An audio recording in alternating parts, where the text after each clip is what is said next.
James DeGale gets his first crack at a world title. We are making the rounds here on ESPN.com. Jim Basquil alongside Brian Campbell. DeGale, a 2008 Olympic gold medalist, will meet Andre Dirrell for the vacant super middleweight title.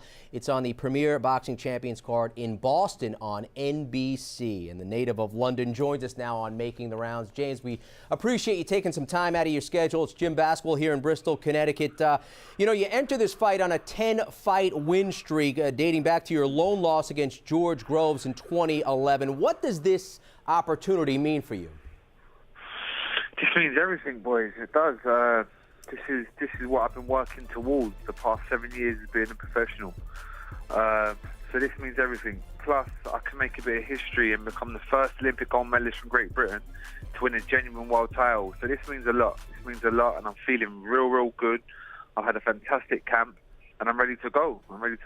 You know, you're fighting for a title vacated by your fellow countryman, Carl Froch. You recently told ESPN UK that you think Froch is, quote, finished, unquote, and that you would absolutely batter him if you got in the ring with him. Why do you think he's unwilling to face you? I think high risk. He's just come off his best win of his career, boxing in front of 80,000 people at Wembley Stadium back in London. And to fight me is just a higher risk. He knows I'm a dangerous fighter, and he knows I'm too fast, I'm too slick, and too good for him. So he might as well retire on a high instead of fighting me and losing. James, this is Brian Campbell. The fighter you will be facing on Saturday, Andre Dirrell, fellow southpaw, fellow Olympic medalist, but let's be honest, it's been 5 years since we've seen Andre Dirrell in a big-time fight. How much do you think that gap will play a factor in this one? I'm not too sure if it will, because he's a quality fighter, and it's in him. He's quality. He comes from good pedigree. He's a bronze medalist back in 2004 Olympic Games, and his professional record's nearly perfect, apart from the one loss against Carl Froch, which I thought he won, and a lot of people thought he won. But listen, the way I'm feeling right now, it don't matter who's in front of me. I'm destined to be a world champion, and I'm going to win a world title on Saturday. James, Dirrell told me last week, the more pressure you look to put on him, the more it's going to play into his hands and make him more dangerous. With that said, what type of style do you think this fight will end up being? I'm not too sure, but I've got everything covered. Whatever happens on the night happens. If he wants to box in the back foot and run like he used to do, he's a very negative fighter, I'll catch up with him eventually.